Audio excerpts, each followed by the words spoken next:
ថ្មីនេះបងប្អូនបានឃើញហើយគឺលោកពូសយសុភាពដែលជាប្រធានសារព័ត៌មានដើមអំពើណាចាគាត់បានប្រតិកម្មទៅលើចំណាត់ការរបស់អន្តរជាតិដែលគាត់បានសរសេរ caption ថា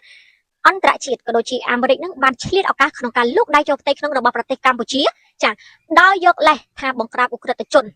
ដែលប្រព្រឹត្តឧក្រិដ្ឋកម្មបទល្មើស scam នៅក្នុងប្រទេសកម្ពុជាចាគឺការបោកប្រាស់តាមប្រព័ន្ធអ៊ីនធឺណិតជាដើមណាចាហើយការលើកឡើងនេះវាធ្វើឲ្យមហាជនចាប់អារម្មណ៍យ៉ាងខ្លាំងដោយអ្នកខ្លះក៏គេបានលើកឡើងថាតើលោកសយសុភាពនេះគឺជាអ្នកសារព័ត៌មានដែលមានវិជ្ជាជីវៈឬក៏ជាអ្នកសារព័ត៌មាននៅក្នុងបាតឥណ្ឌូណាចាបងប្អូនឃើញទេថាលោក Gen Z នេះដែលត្រូវបានសហរដ្ឋអាមេរិករួមទាំងអង់គ្លេសបង្កក់ទ្រព្យសម្បត្តិជាច្រើនថ្មីនេះបើយើងទៅតាមសារព័ត៌មាន You Today ក៏បានផ្សព្វផ្សាយកាលពីព្រឹកមិញនេះផងដែរការប្រទេសសិង្ហបុរីនឹងក៏បានបង្កក់ទ្រព្យសម្បត្តិលោក Gen Z ដែលជាទីប្រឹក្សារបស់លោកហ៊ុនសែននិងលោកហ៊ុនម៉ាណែតហើយបើយើងនិយាយថាអន្តរជាតិគេយល់លេសក្នុងការលូកដៃចូលនយោបាយផ្ទៃក្នុងរបស់ប្រទេសកម្ពុជាសំណួរចង់សួរត្រឡប់ទៅវិញថាតើប្រទេសកម្ពុជានេះមានសមត្ថភាពក្នុងការបង្ក្រាបឧក្រិដ្ឋជនណាដែលជាទីប្រឹក្សារបស់ថ្នាក់ដឹកនាំផ្ទាល់ដែរឬអត់យើងឃើញហើយបច្ចុប្បន្ននេះប្រទេសកូរ៉េណាចាគឺគេបានចូលមកក្នុងការជួយបង្ក្រាបឧក្រិដ្ឋកម្មដែលជាបទល្មើសមួយបោកប្រាស់តាមប្រព័ន្ធអនឡាញរហូតដល់មានមនុស្សស្លាប់រហូតដល់មាននិស្សិតស្លាប់រហូតដល់មានមនុស្សលោតទម្លាក់ខ្លួនពីលើអាគារចុះមកស្លាប់ក៏មានដែរចាសួរថាតើប្រទេសកម្ពុជារបស់យើងនឹងមានសមត្ថភាពបង្ក្រាបរឿងទាំងអស់នេះបានដែរឬទេប្រសិនបើយើងមានសមត្ថភាពក្នុងការបង្ក្រាបរឿងទាំងអស់នេះខ្ញុំជឿថាអន្តរជាតិគេមិនលូកដៃនោះទេហើយបើតាមថ្មីនេះយោងទៅតាមប្រសាសន៍របស់លោកប្រធានសំរងស៊ីក៏គាត់បាន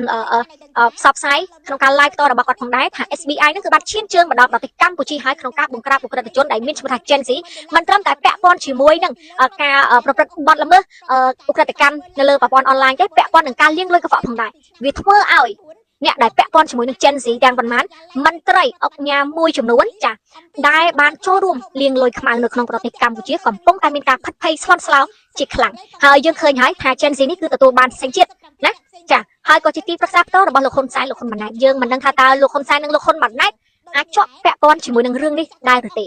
វាអាស្រ័យទៅលើការស៊ើបអង្កេតរបស់មន្ត្រីពិសេសចាគឺ SBI របស់អាមេរិកនេះផងដែរចាហើយ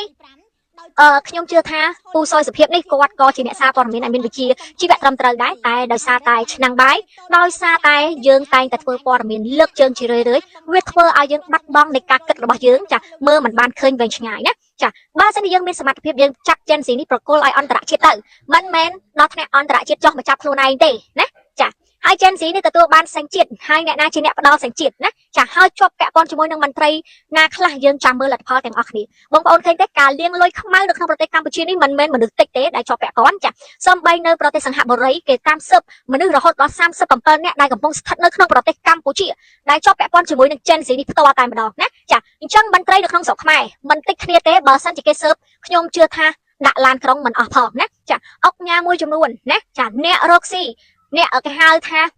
business មួយចំនួនអ្នកមុខចំនួនធំមួយចំនួននៅក្នុងស្រុកខ្មែរពេលនេះកំពុងតែភ័យស្លន់ស្លោហើយណាចាយើងឃើញហើយកុំថាឡើយតែយើងបង្ក្រាបឧក្រិដ្ឋកម្មដែលឧក្រិដ្ឋជនដែលប្រព្រឹត្តឧក្រិដ្ឋកម្មបោកប្រាស់តាមប្រព័ន្ធ scam ប្រព័ន្ធអនឡាញអីនោះសូម្បីត្រឹមតែណាអង្គការបោកប្រាស់នៅក្នុងស្រុកខ្មែរយើងបង្ក្រាបមិនបានផងតែយើងមានសមត្ថភាពឯណាទៅបង្ក្រាបឧក្រិដ្ឋកម្មចាឧក្រិដ្ឋជនអន្តរជាតិបែបនេះចាហើយបងប្អូនក៏បានលើឈ្មោះប្រទេសកម្ពុជាដែរដែលគេតែងតែហៅកម្ពុជាថាជាជំរកឧក្រិដ្ឋជនដែលប្រព្រឹត្តឧក្រិដ្ឋកម្មណាចាហេតុអីបានជាពួកឧក្រិដ្ឋជនធំទាំងអស់នោះអាចមករស់នៅក្នុងប្រទេសកម្ពុជាអាចប្រព្រឹត្តបទល្មើសនៅក្នុងកម្ពុជាដោយសារអីកន្លែងនេះណាមិនបាច់តាមខ្ញុំនិយាយចំទេបងប្អូនពិចារណាយល់ដោយខ្លួនឯងណាចាហើយ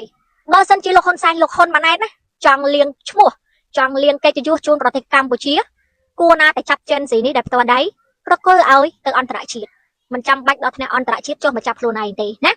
លោកខ្ញុំភ្លេចឈ្មោះលោកមួយហើយដែលជាអ្នកលាងលុយជាប់ពាក់ព័ន្ធលាងលុយខ្មៅដែរដែលមានចំនួនជាមួយនឹ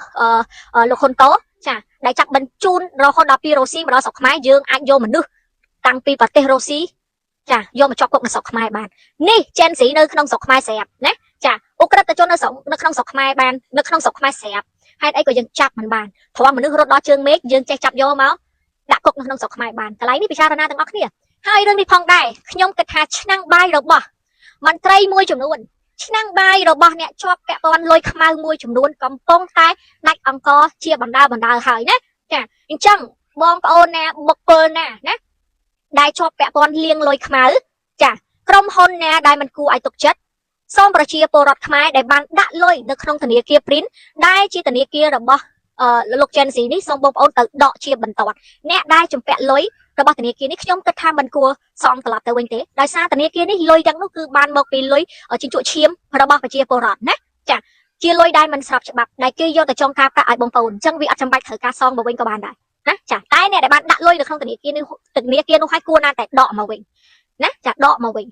ហើយបងប្អូនឃើញទេមិនទាន់បានទាំងបង្ក្រាប Gen Z ផងស្រាប់តែក្រុមហ៊ុន Gen Z ហ្នឹងធនាគារ Print ហ្នឹងចាធនាគារ Print ហ្នឹងបានទៅរត់អស់ផ្ទះរបស់ប្រជាពលរដ្ឋថ្មីហ្នឹងត្រឹមតែដោះស្រាយទេដោយមានសំណងថត 130,000 ជូនគាត់ណាចាអញ្ចឹងសូមឲ្យអ្នកសារព័ត៌មានក្នុងស្រុកសូមឲ្យប្រជាពលរដ្ឋក្នុងស្រុកគិតពិចារណាថាហេតុអីបានប្រទេសកម្ពុជារបស់យើងធ្លាក់ចូលមកក្នុងដំណាក់កាលនេះ